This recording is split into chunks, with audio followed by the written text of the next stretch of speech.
everyone. Today's I am talking about effect of aquatic therapy versus line-based rehabilitation for Duchenne muscular dystrophy. We all know that the Duchenne muscular dystrophy is that neurological progressive disorder that was not confined or the specific treatment, medical or non-medical treatment. Here there is the alternative therapies and medical therapy that we talk on later.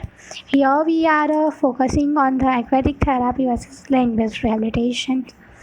Uh, there is an introduction that is DMD is a rare disease that causes the progressive loss of motor ability such as walking. That is a chromosomal dystrophy, chromosomal disease that is XP21. The chromosome that involved in that was that chromosome for the protein that protein substance that we are in muscle fibers. That standard treatment, including the physiotherapy, we all know that is the standard treatment of that physiotherapy. No trial has evaluating whether or not adding the aquatic therapy to line-based rehabilitation exercise help to keep muscles strong and children independent. Here is not we can say that there was you do aquatic therapy or line-based rehabilitation your children is more stronger, independent.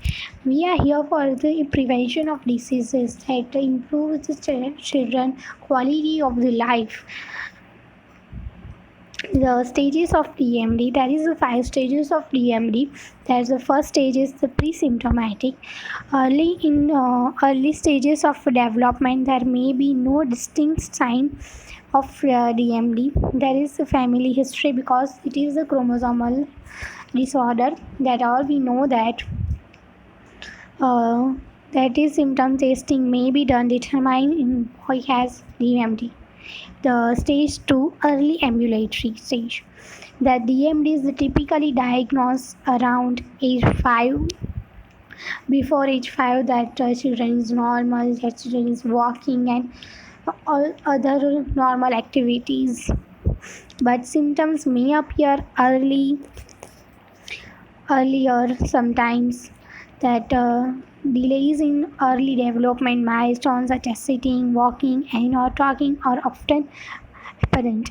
Boys tend to move slower or with more difficulty than the peers, may fall frequent or have difficulty walking, running or playing with friends. There is a stage 3, the late ambulatory stage that we all know that is around 10 years of age that have mainly increasing in the difficulty like balance issue that patients have suffering from walking, that stair climbing, that may be that affected in that there is boys still have used their hands and arms but may be difficulty carrying the objects that's heavy. Means any lifting something that heavy or quite normal that age of children that do that patients may not be do that. The stage 4 early non-ambulatory stage in that age of children is 12. That is a patient may be wheelchair mounted because of that is a more worsen the condition. That may be the back muscles involved, leg muscles are involved. That is a in the calf that is a pseudo hypertrophy. That is a contraction may be done according patient to patient. That is a different that. Your age we can is we are taking this that the all and around age that the symptom is seen or appear. There is a stage 5 late non-ambulatory stage. Here is disorder progressive, the life-threatening heart disease, respiratory conditions that more prevalent. The patient is suffering from breathing or that may be the difficulty in breathing, swallowing, speaking. because there is the involvement of the respiratory muscles and the swallowing muscles are more involved in that. That is the for patient's life-threatening condition. That is here. Here that is aquatic therapy. I can talk something that there is a therapy.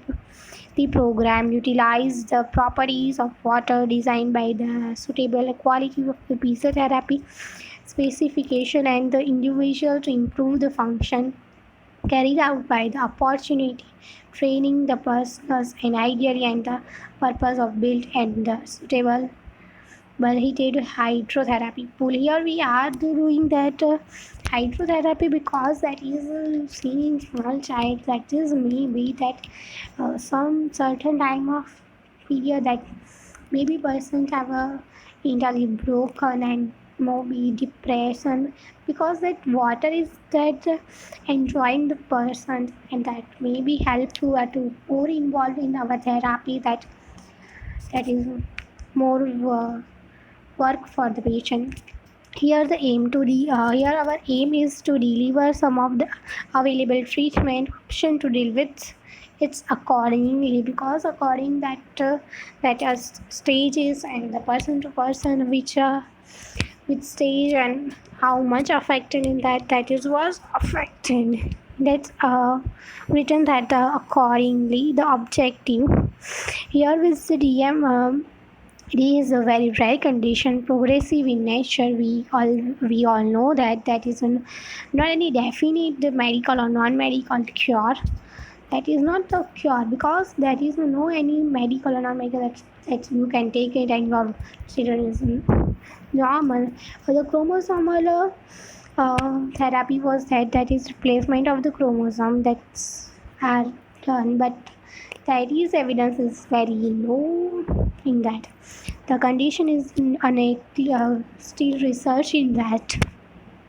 The condition is not curable.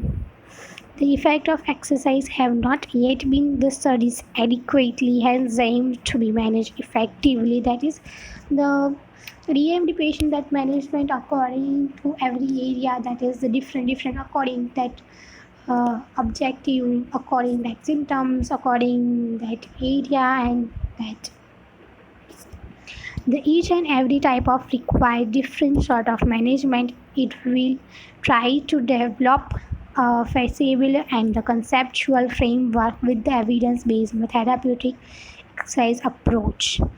We are always do the best treatment or best exercise for the patient. That here we are always go further the evidence that which evidence is more evident, which is evidence more importance more suggest that patient is more curable. That here we know that the which is done the best with the multimodal approach. We can't say that it's only one thing you can do. You can be the multi-purpose. That is because of that is not one muscles or that is not one part affected. That is a whole body, whole muscle fiber, musculature is affected in this condition. That why we can go for the multimodal approaches. The complication of diseases here that is a lots of complication in that suffering from that children is suffering from can be wheelchair bound, less activity, inactivity because of fatigability and lots of that have a problem in that poor balance, unable to perform the overhead activity, high sitting, inability to here the complication is the late complication that not very earlier in that, but that day to day, time to time, that was the complication that arises may develop the comorbidity like scoliosis, swallowing difficulty, GI problem, speech problem, aspiration of food, sleep apnea because of a late stage that was involvement of the muscles more and more that's affecting the person goal. Uh, what have the we goal that the primary goal is prevention of progression. We call that prevention. We all know that the prevention is better than cure. here always we can go for the, we always know that the COVID-19 that here that we can't find our medicine, but we know the prevention that social distance and at home like that. The here come back to the topic goal. The secondary is managing for quality of life, maintaining the muscle property, quality of walking, balance training, independence such as possible, managing the early fatigability, preventing other complications and comorbidities. Here, what is the difference between land-based and aquatic? The land-based, that is eccentric exercise, including eccentric exercise. We all know that every movement that is involved the concentric and eccentric work, combined work with head, that damage the muscle fiber, and the lactic acid accumulation cause the early fatigability. That is the main issue that face in the land-based rehabilitation. Aquatic therapy, that is a minimized eccentric control. Why? Because that is a buoyancy that is opposite from the gravity. That why eccentric force that reduces and the fatigability is reduces. Uses the equipment based exercise and not feasibility due to the fatigue. Hence, cardiovascular and respiratory are challenged and stimulate till through the limit. We know that fatigability is in the cardiovascular and respiratory that challenge that cause of the patient we can improve his cardiovascular and respiratory that improving for his or her life. Aquatic therapy, they improve the blood circulation due to physical effect of immersion of water. That is the blood circulation improving, relaxing. We all know that activity limitation result is only passive exercise, which leads to no exercise. It's disuse only. We know that the effect there is a person who is fatigued. That patient is not cooperative with you because he is cooperative with you, but that fatigue level, that barrier about our treatment. That's why we go for the passive movement, because we can't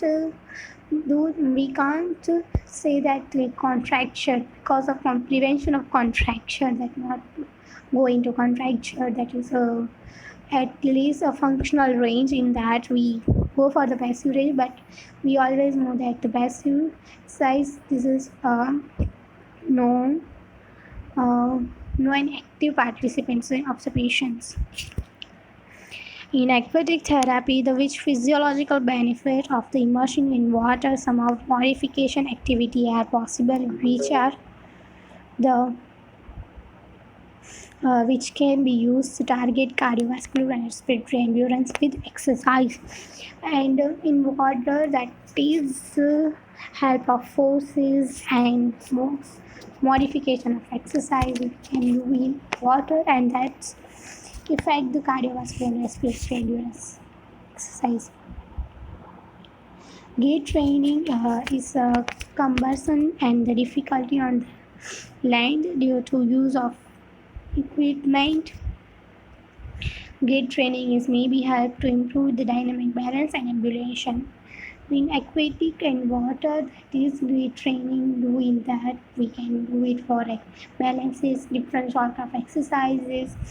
We also do for that patient with that we blowing activities like in water, respiratory training in that, and improve that. The multi-modal approaches, which are the other, that is nutrition. Why nutrition? Because of patient is good nutrition, good health, good maintenance, good carbohydrates. We had the good that is a immunity was stronger. That's why the nutrition therapy, psychological therapy, because of that is in some of time that patient was already tired, because of that is a very long time that patient was taking the therapy and treatment and all that. We can't feel that normal patients speech therapy because and late stage that affected of the speech muscles that involve in that, we can go for the speech therapy. Patients education, that is the main thing for first do, that we the first educate his or her parents like that, so which this is with that. We know that we can't say that that parents get your children are suffering for this disease, your children is only life is up to 20 or 30 years or max 40 years if you are good care tracking, and that we can't say that, but we can information about that condition. We can say that you can do this, you can do this at home, that home remedies, that protection, caring, and all the things in that. Here is my topic was completed, and references was the aquatic therapy for voices were articles that given that aquatic therapy effect of that in 2017 by the Dina Lahint and James Parkin. That is the muscular dystrophy, National Institute of the Neurological Disorder. That research in 2000, and that I taken the stages according in that. There is that is one YouTube link that is a neuro related, that one, that is a whole thing in that PMD, though, but that is also at that study, and that he can treat on blind and versus accurate. He can see the not massive, but that is a difference between in that. In a Here is also some limitation of aquatic therapy if patients vital capacity is less than 1500 or less, or that is respiratory muscle is very weak, so we can't do him or aquatic therapy, including that. Also we know that every benefit has some disadvantage. Thank you for listening me.